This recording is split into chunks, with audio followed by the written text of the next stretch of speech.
सब कोई शांत रहें, ध्यान दीजिए इधर क्लास पर। कल हम लोगों ने हिस्ट्री के चैप्टर नंबर 6 को खत्म किया था, जिसका नाम है भक्ति सूफी परंपराएं। लक्षण शुरू हो रहा है, भुक्ति बोल रहे हैं हम, भक्ति सूफी परंपराएं। ठीक, इसको हम लोगों ने टोटल 6 क्लास किया जी। 6 क्लास में हम लोगों ने इसको खत्म किया, एकदम विस्तार से पढ़ा। फिर भी एक आध दो टॉपिक छूट गया होगा तो उसके लिए क्षमा प्रार्थी हैं हम, वो ऑब्जेक्टिव में करवा देंगे। और उसके बाद भी छूटा तो एग्जाम जब तक क्या जाएगी ना, उसके बाद करवा देंगे उसके बाद करा देंगे। तो आज हम लोग क्या करने वाले हैं, एनसीईआरटी क्लास 12 के हिस्ट्री के चैप्टर नंबर 6 जिसका नाम है भक्ति सूफी परंपराएं, उसका करने वाले हैं ऑब्जेक्टिव। टोटल यहाँ पे आपको 120 गो ऑब्जेक्टिव है, प्लस में कुछ फैक्ट, मतलब 130-35 आपको हो जाएगा। और इससे बाहर एग्जाम में आपको नहीं आना है। सबसे पहले क्वेश्चन बैंक वाला देख लेते हैं, उसके बाद जो ज्यादा इंपॉर्टेंट है उसको देखेंगे और फिर बाकी के क्वेश्चन देखेंगे। तो देखिए पहला सवाल है, निजामुद्दीन औलिया किस सूफी सिलसिले से संबंधित है? तो चिश्ती सिलसिला के थे।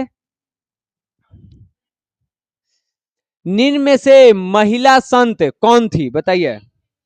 सब के सब महिला संत है। तो मीरा भी थी। मीरा किनकी भक्त? कृष्ण के। अंडाल विष्णु के। कराइकल शिव के। ठीक, लेकिन तीनों की तीनों सूफी संत है। मीरा किसकी भक्त थी? ले आ गया तो भगवान कृष्ण के। नीचे विष्णु भी है लेकिन हम कहाँ करेंगे? कृष्ण में।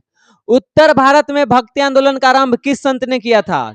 तो रामानंद ने इसकी शुरुआत की थी, और रामानंद के शिष्य रहे थे कबीर और गुरु नानक। बंगाल में भक्ति आंदोलन का प्रसार किसने किया था?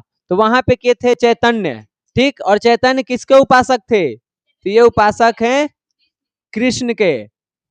भक्ति कीर्तन करके वो उनका प्रचार प्रसार करते थे। संत कबीर का जन्म कहाँ हुआ था?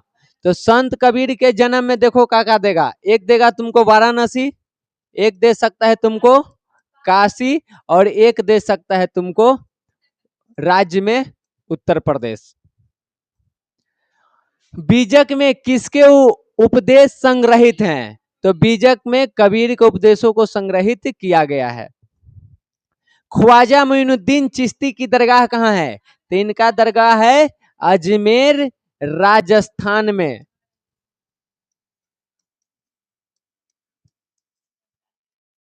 कोई दिक्कत है? काशी में किस प्रसिद्ध संत का जन्म हुआ है? अभी बताए हैं कि कबीर जी से आपको वाराणसी, काशी और उत्तर प्रदेश तीन को याद रखना है। रामानंद के शिष्य कौन थे? तो देखो रैदास, जिनको रविदास कहते हैं, वो भी थे, कबीर भी थे, धन्ना भी थे, पीपाती भी थे, और एक इंपॉर्टेंट नाम जो छूट रहा है आपका, नानक भी थे। ये सब के सब इनके शिष्य थे। कबीर शिष्य थे किनके? तो रामानंद के हो जाएंगे। तलवंडी किसका जन्म स्थान है? देख रहे गर्दा कवाड़ के पूछा है, तो ये गुरु नानक का जन्म स्थान है। लिंगायत जिसको हम वीर से भी कहते हैं, इस आंदोलन का उद्भव कहाँ हुआ है? तो ये कर्नाटक में हुआ था। कौन किए थे शुरुआत इसकी? तो बसवन्ना इसकी शुरुआत किए हैं। वल्लभाचार्य का जन्म कहाँ हुआ था? तो वल्लभाचार्य का जन्म हुआ है तुमको चंपारण में। चंपारण मतलब बिहार वाला नहीं, इसके बारे में याद रखना ना हो तो अपना लिख लो। इनका जन्म हुआ है चंपारण, इसका एक और नाम है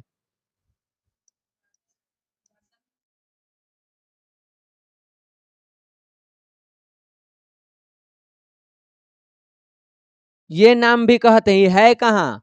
तो ये है तुमको रायपुर छत्तीसगढ़ में। हाँ, आप जो सोच रहे पढ़े हैं अब तक वो कहाँ के है? बिहार के, लेकिन ये बिहार में इनका जन्म नहीं हुआ है। छत्तीसगढ़ के रायपुर में चंपारण्य या चंपारण नाम के जगह है, वहां पे इनका जन्म हुआ है। हाँ। निजामुद्दीन औलिया का दरगाह कहाँ है? तो निजामुद्दीन औलिया का दरगाह है दिल्ली में, यमुना नदी के किनारे। कौन से जगह पर?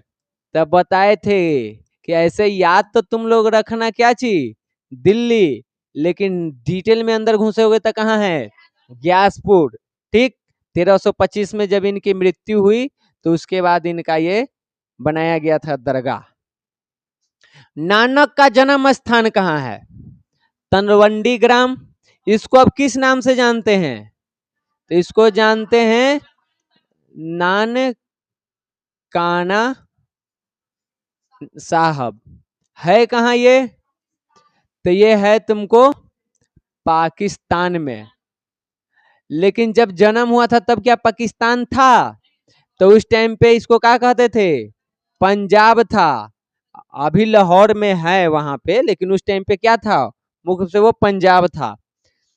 रामानंद के गुरु कौन थे, रामानंद के गुरु पूछ रहा है, तो रामानंद के गुरु थे राघवनंद। ठीक, यहां से देखो एक पेयर तुम बना सकते हो, ये वाला इंपॉर्टेंट है।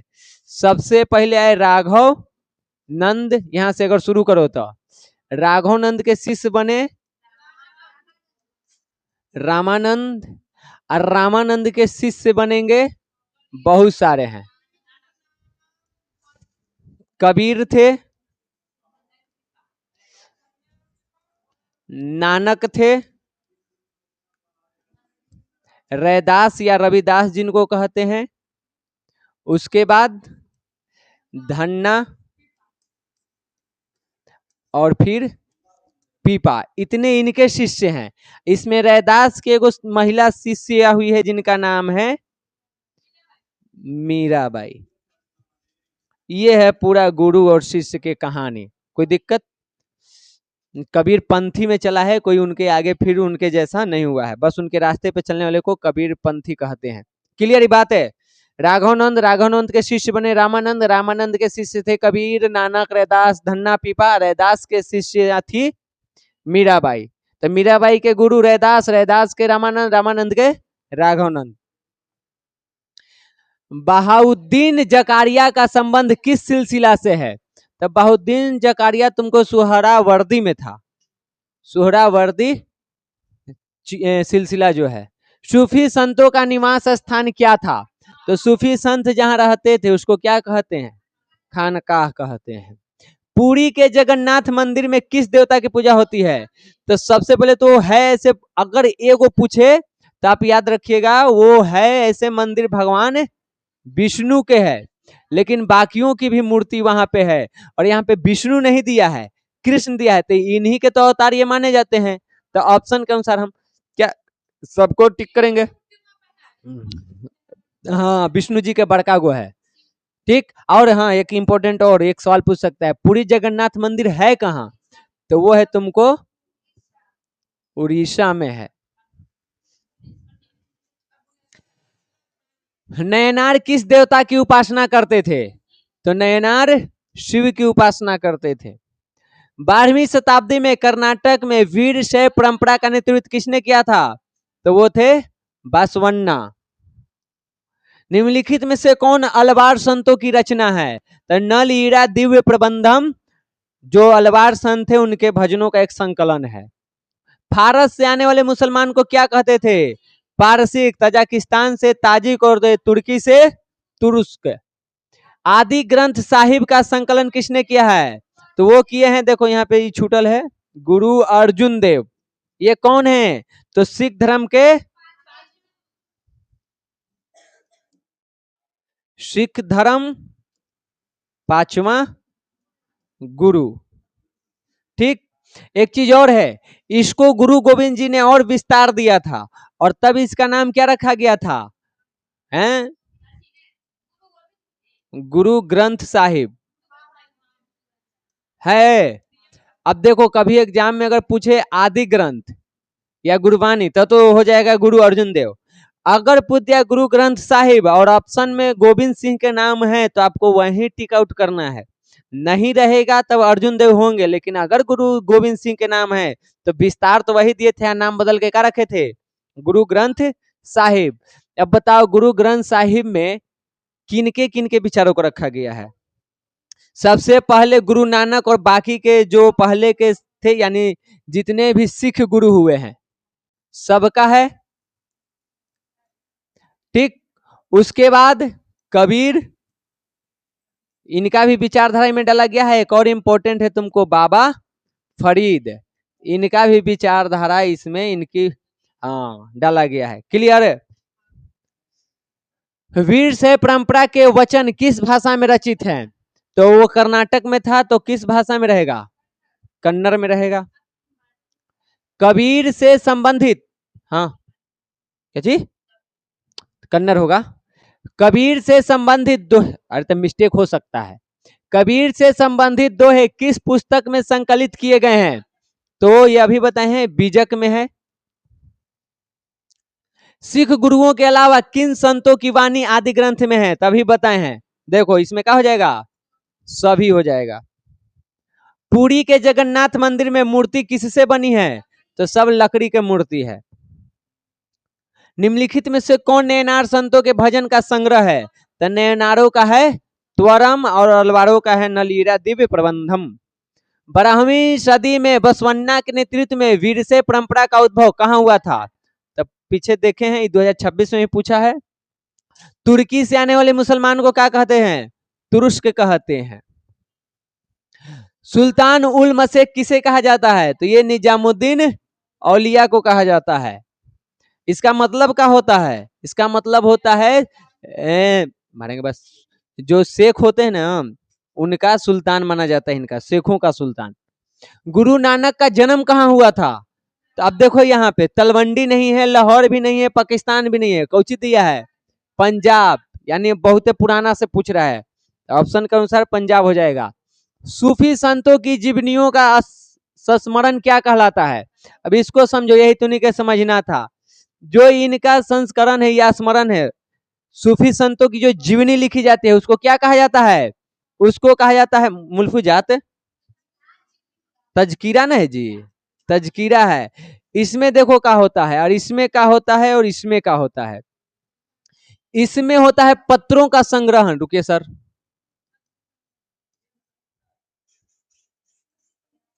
इसमें होता है तुमको बातचीत, आई में होता है सूफी लंबी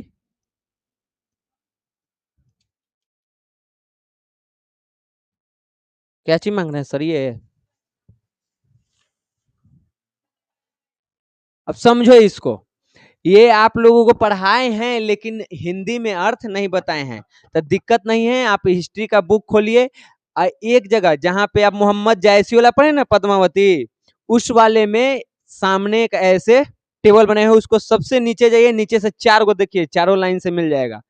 देखो होता क्या था, सूफी संत थे, तो सूफी संत जो पत्र लिखते थे ना, उन पत्रों को एक किताब में रखा गया, मतलब एक जगह रखा गया, उसको क्या कहा जाता है? मुक्त बात कहा जाता है। ठीक, और उनकी जो जीवनियां हैं, मतलब वो अपने जीवन में क्या किए, वो जो यहाँ पे लिखा उसको क्या कहते हैं? तजकीरा कहते हैं। और वे बातचीत जो करते थे, उन बातचीतों को क्या कहा जाता है? मुल्फुजात कहा जाता है। और कई सारे कवि हुए जिन्होंने लंबे लंबे कविताओं की रचना की, जैसे पद्मा मत आपको बताया मोहम्मद जैसी का, तो वो एक मसनवी कविता है। मसनवी मतलब लंबा कविता है, बहुत बड़ा कविता है। तो लंबी सूफी कविताओं को क्या कहते हैं? मसनवी कहते हैं। क्लियर? गुरु नानक के बाद कौन गुरु पद पर आसीन हुआ? तो गुरु नानक ने गुरु अंगद को यहाँ पे अपने पद पे आसीन किए थे। निम्नलिखित में से कौन स्त्री नयनार संत थी? एक मिनट, नयनार संत पूछ रही है, तो नयनार में कौन हो जाएगा? करई काल अमैयार है। और ये कौन है? अलवार है। ये हमने के उत्तर भारत में इसे ले लो, कौन? कृष्ण के उपासक। मीराबाई किस राज्य से संबंधित है? राजस्थान से।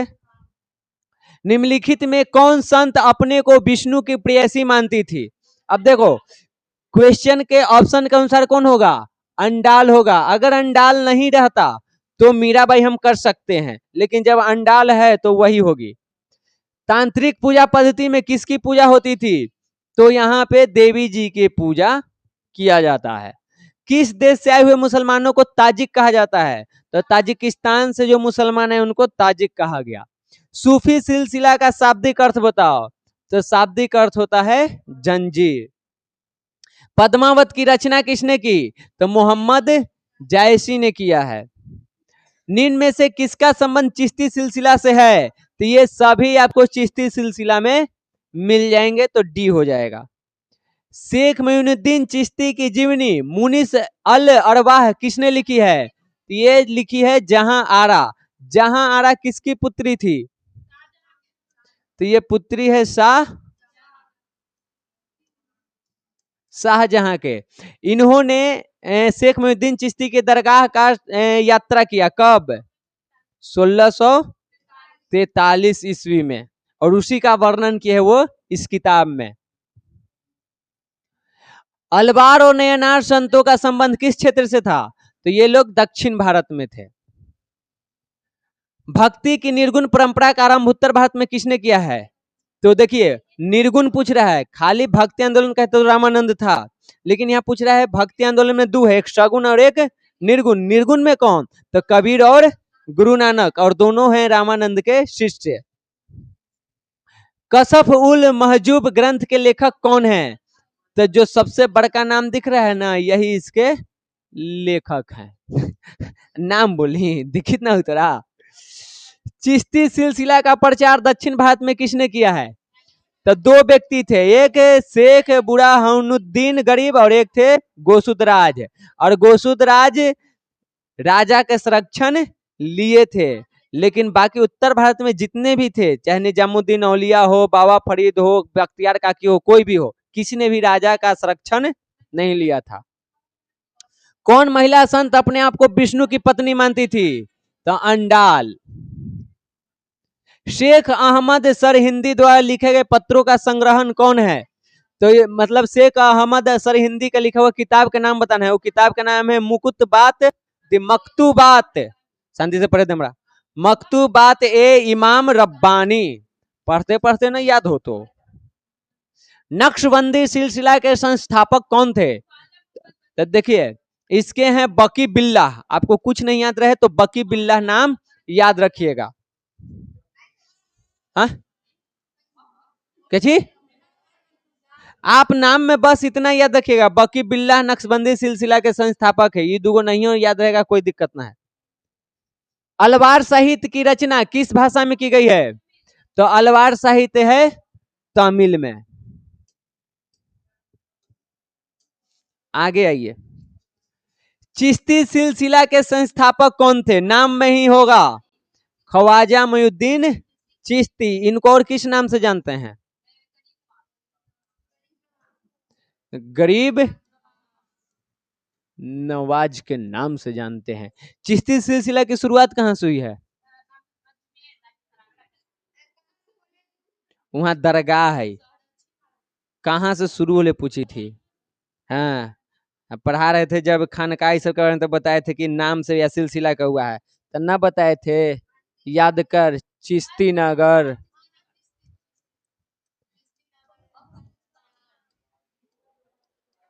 क्या पढ़ते हैं आप लोग?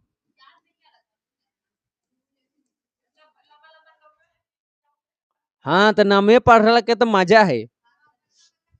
हाँ जिसको नाम याद है वही तेज है, जिसको नाम नहीं याद है वो बैल है। इतने के तो कहानी चल रहा है। जगन्नाथ मंदिर कहाँ है? तो पूरा नाम है इसका पुरी जगन्नाथ मंदिर। तो पुरी, और ये कहाँ? तो बता दिए हैं उड़ीसा में। अरे पुरी जगन्नाथ मंदिर, तो पुरी ना होगा? एक पूरा नाम कोची है?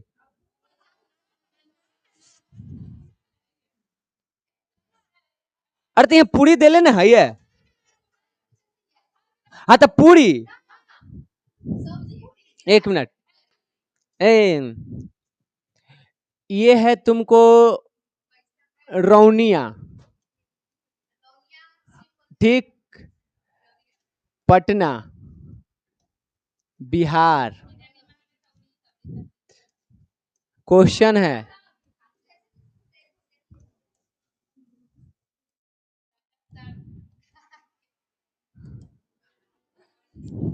ऑप्शन रौनिया, पटना, रांची, गया। बताओ कहाँ के है? आपका कहना ठीक है, लेकिन आप देखिए तो ऑप्शन तो देखिए, हमरे नाम पर क्वेश्चन। अच्छा ठीक, हम एक बार उसको देख लेंगे, अगर गलत होगा तो हम सुधार करवा देंगे, ठीक है। क्लास खत्म होने दीजिए। ए रुक जाओ, मोबाइल है ना, ना दिक्कत ना है फिर, जब आप लोग इतना श्योर हैं तो हम ही कंफ्यूज हो जाएंगे ना।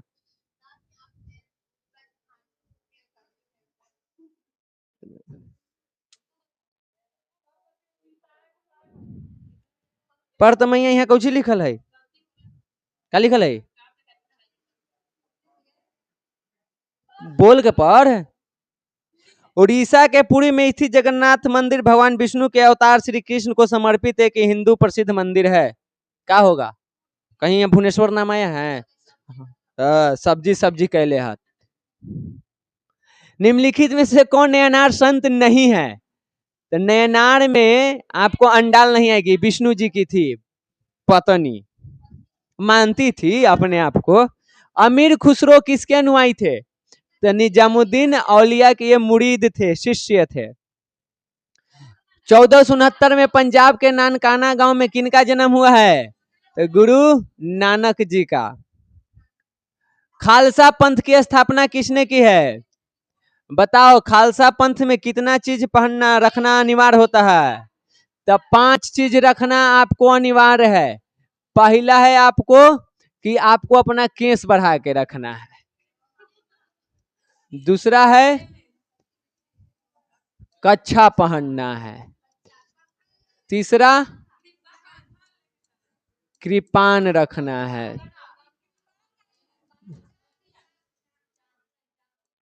कड़ा, सब कए से है, सब में कए है, 5 को क रखना है, समझ गए। शेख कुतुबुद्दीन बख्तियार काकी किस सिलसिला के थे? पुराणों की संख्या। यहां तक आपको एकदम MVVI क्वेश्चन था सब, इसको इसको दबा के पढ़िएगा, हाँ बाकी को पढ़ते रहिएगा। अब आएगा इसके बाद फ्रेश क्वेश्चन एकदम नया, जो अब तक उसको छुआ भी नहीं गया है। चलिए पहला क्वेश्चन दागते हैं, और यहाँ पे क्वेश्चन आपको सब बनाए गए लाइन से, एकदम लघु परंपरा से शुरू करिएगा, कभी डाउट होता अब एकदम किताब पलटते जाइएगा, सब क्वेश्चन वहां से लाइन से है, लघु परंपरा के बाद ही दूसरा क्वेश्चन मिलेगा। ये क्वेश्चन 62 नंबर पे है ना, मान लो 80 नंबर क्वेश्चन पे डाउट है तो वो लघु परंपरा से आगे ही मिलेगा, वहां से एकदम लाइन से बनाया गया है। देखिए तो ये नाम देने वाले व्यक्ति का नाम क्या है? Robert Redfield. हम आपको पढ़ाए थे 2 चीज, एक का नाम था महान परंपरा, ये अंतर करने वाले व्यक्ति का नाम है रॉबर्ट रेडफील्ड। अब ये दोनों था क्या? देखिए महान परंपरा में ब्राह्मणों लाता था, जिसमें किताब का लिखित नियम होता था, सर्वमान होता था, सगरो प्रचलित होता था। लघु परंपरा में मुख्य रूप से किसानों की जो, या जो हमारी लौकिक जो अपना परंपरा है उसको कहाँ रखा गया है? लघु परंपरा में। परंपरागत तंत्र साहित्य की संख्या कितनी मानी गई है? तो ये है 64, VVI में रखियो। भागवत संप्रदाय के प्रवर्तक कौन थे? नहीं, वासुदेव कृष्ण। शंकराचार्य कहाँ से तोरा वही याद आ रहा है? यह ना फिर आगे चल करके में बटेगा, अलवार नयनार में, कहाँ से तुमको शंकराचार्य याद आ रहे हैं? हाँ आथिन आथिन शंकराचार्य, रुका ना। साहित्यिक ग्रंथों में कितने अलवार संतों का उल्लेख है? तो 12 VVI क्वेश्चन है, याद रखियो। हाँ, अलवार का शाब्दिक अर्थ क्या होता है? तो ईश्वर के गुणों में गोता लगाने वाला या ईश्वर में डूबा हुआ व्यक्ति को अलवार कहते हैं। इनमें से कौन वैष्णव आचार्य थे? तो तीनों के तीनों वैष्णव आचार्य हैं। नामू गाती रूप नदारी और तिरुचंड वीरुतम के रचनाकार कौन है? ये 2 किताब है, ये दोनों किताब कौन लिखे हैं? तिरुमलसाई अलवर। अलवर मतलब है कि ये अलवार संत हैं, ठीक ना। अगर पूछे कि तिरुमलिसाई किस संप्रदाय के थे तो ठीक, तो तिरुमलसाई शूद्र वर्ण के। तिरुवाय मोली के रचनाकार कौन है? तो वो है, अरे इधर इधर देखो, कुलशेखर एक करना है, कुलशेखरो मैगत एगो संस्कृत के भी किताब है। इसका है ये नामलवर, नम्मलवर, हाँ जी। इसका है तुमको जो अभी तू बोल रही थी, क्या बोल रही है, कुलशेखर अलवर, मुकुंदमाला और पेरुमाल तिरुमोली, ये संस्कृत में लिखा गया और ये तमिल में। एक क्वेश्चन आपको यहाँ से ही बनेगा, मुकुंदमाला किस भाषा में लिखी गई है, संस्कृत में। तो क्वेश्चन में ही आपको ऐसे डाला हुआ है, आप ध्यान में रखिएगा। पेरुमाल तिरुमोली किस भाषा में है, तमिल में है। लेखक कौन है, कुलशेखर। किस संप्रदाय के हैं, अलवर। साहित्यिक परंपराओं में कितने नैर संतों का उल्लेख है, 64 नैनार संतों का उल्लेख है। संत अपार किस शासक के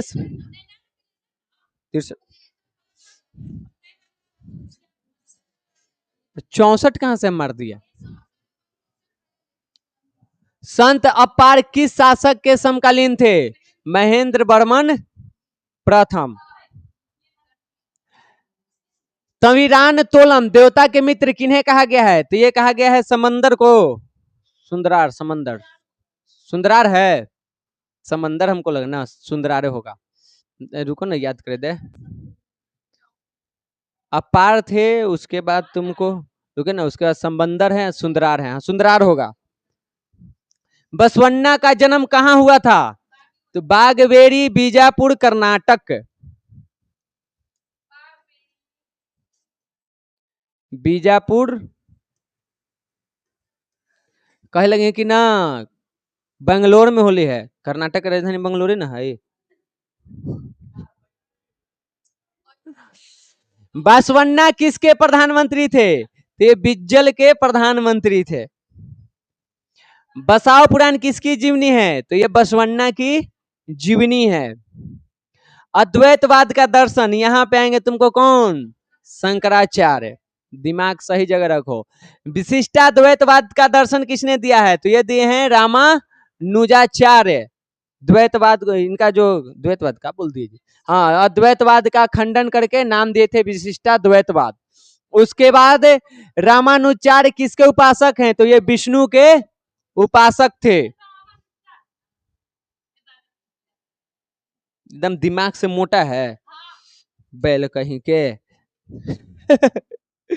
द्वैतवाद का दर्शन किसने दिया, तो द्वैतवाद के दिए हमरो भूलवा देते, यादो कैले हम जो। तो ये है कौन, माधवाचार्य हैं। माधवाचार्य किसके उपासक है, तो ये विष्णु के उपासक थे।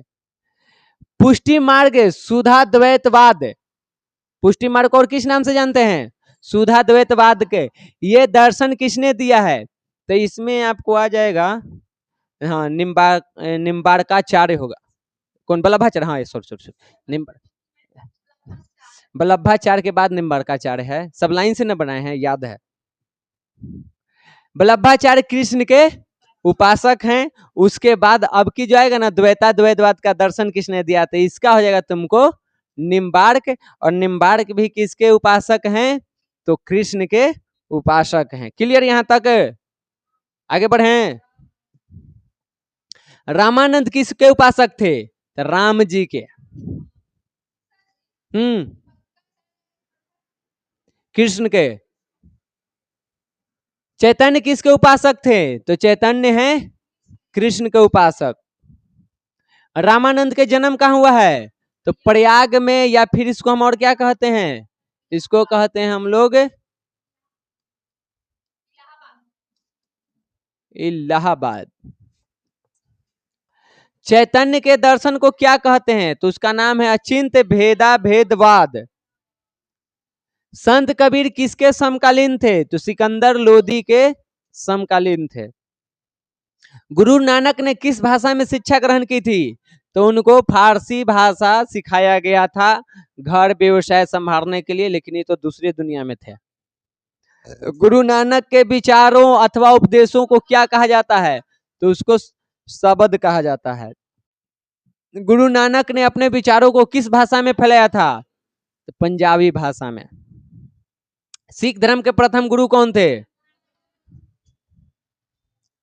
सिख धर्म के 5वें गुरु कौन थे, हर जगह तुमको उसी लिखायल है जी, अर्जन। मीराबाई के गुरु कौन थे, रविदास कहो या फिर इन्हीं को हम कहते हैं रे दास। दादू दयाल और नरसिंह मेहता का प्रभाव किस राज्य में था? गुजरात में। नामदेव जो कि पेशे से एक दर्जी थे, इनका प्रभाव कहाँ है? अभी महाराष्ट्र के हैं, तो कौन भाषा में प्रचार करेंगे? तो ले आ गया तुमको मराठी। क्लियर? 100 क्वेश्चन है, 99 हुआ, ले 100। विष्णु उपासक शंकर देव का प्रभाव कहाँ था? असम में। क्लियर? सेंचुरी मार दिए। चलिए तो आगे बढ़िए। कीर्तन घोष किन की रचना है? तो ये शंकर देव के है। एक और है इनका, भगवती धर्म। रामचरितमानस के रचयिता तुलसीदास किसके उपासक रहेंगे? रामचरितमानस राम के। कृष्ण उपासक सूरदास की रचना का क्या नाम है? यानी सूरदास किसके उपासक थे? इस्लाम धर्म का पवित्र ग्रंथ कौन सा है? इस्लाम धर्म के संस्थापक कौन है? पैगंबर मोहम्मद। भारत पर आक्रमण करने वाला प्रथम मुसलमान कौन था? मोहम्मद बिन कासिम। इनमें से कौन महिला सूफी संत थी? दोनों नहीं, देखो एक मिनट रुको, ये हटाना थी, ऐसी रख ले है। नहीं, हम पढ़ाते भाई दोनों बोल दिए हैं। अच्छा ठीक, सुनो कहानी सुनाते हैं तुनी के।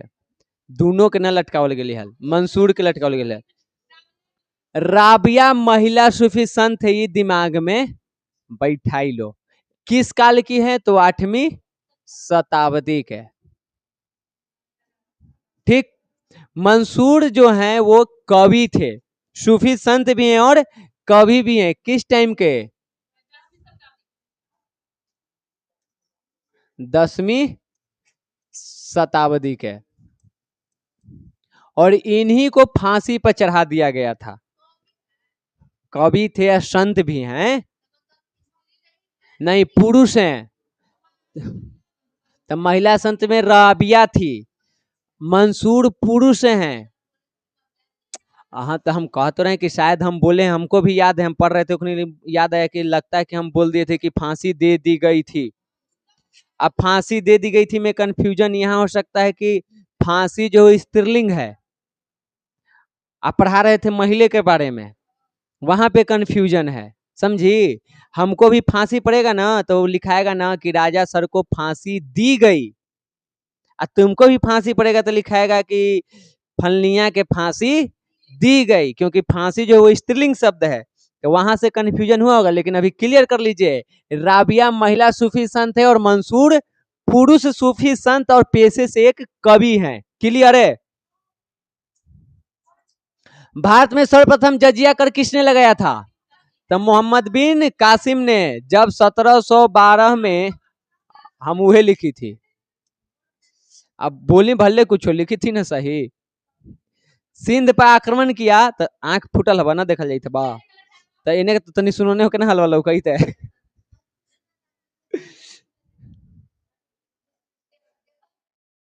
तू लगे हुए बुद्धि ज्यादा है। 712 लिख रहे थे, झूठ बोली थम ना, कोई के क्रियो खा जेबो हम। अब्दुल फजल, देखो अब्दुल लिखा है, अब्दुल नहीं होगा, अब्बुल होगा। अब्बुल फजल ने अपनी पुस्तक आईने अकबरी में कितने सिलसिलों का वर्णन किया है? 14 गो। कादरी सिलसिला के संस्थापक नाम है अब्दुल कादरी जिल्लानी। सुहरवर्दी सिलसिला के संस्थापक नाम है साहबुद्दीन सुहरवर्दी। शेख निजामुद्दीन औलिया की मृत्यु कब हुई है? किस सूफी संत को गरीब नवाज के नाम से जानते हैं? मयूनुद्दीन चिश्ती को। गरीब नवाज के दरगाह पर जाने वाला पहला सुल्तान कौन था? मुरक्का, ये देखो यहां भी गलती है, दिल्ली ना होगा, सुधार कर लो, देहली होगा। हाँ, टाइपिंग मिस्टेक है। नाम है एगो सूफी संत के, तो उन्हीं के ऊपर कुली खान ने एक किताब लिखी थी, ठीक ना? उसी किताब का नाम है क्या चीज? मुरुक्का ये देहली। तो उसके लेखक कौन है? कुली खान। बाबा फरीद ने अपने विचारों का प्रचार किस भाषा में? तो पंजाबी भाषा में किए थे। बाबा फरीद किसके दामाद थे? तो बलबन के दामाद माने जाते हैं। हाँ मैया पूरा नंबर लिख लू के गैसुद्दीन बलबन, तो बलबन खाली याद रखना। कव्वाली संगीत आरंभ करने का श्रेय किसे दिया जाता है? तो अमीर खुसरो को। कश्मीर के किस मस्जिद को मुकुट का नगीना कहा जाता है? नहीं पढ़ाए हैं लेकिन याद कर लो, कहा गया है शाह हमदान मस्जिद को। दिल्ली अभी दूर है, कौन कहा था? किसको कहे थे? बलबन के। गयासुद्दीन तुगलक को कहे थे, जब ये बंगाल दौरा से दिल्ली लौट रहे थे तब। ठीक, तो ये सब रहा आपको इस चैप्टर का सभी ऑब्जेक्टिव क्वेश्चन। 2-4-10 को छूट गया होगा तो उसके लिए क्षमा करें, पूरा नहीं करवा सकते हैं, किताब बीच बीच में पढ़ते रहिएगा। तो ये आपका सब इंपॉर्टेंट ऑब्जेक्टिव क्वेश्चन है, आपको यही में से आएगा, ध्यान देकर रिवीजन करते रहिएगा। ठीक है, आज के क्लास में आपको इतना ही था। जय हिंद, जय भारत।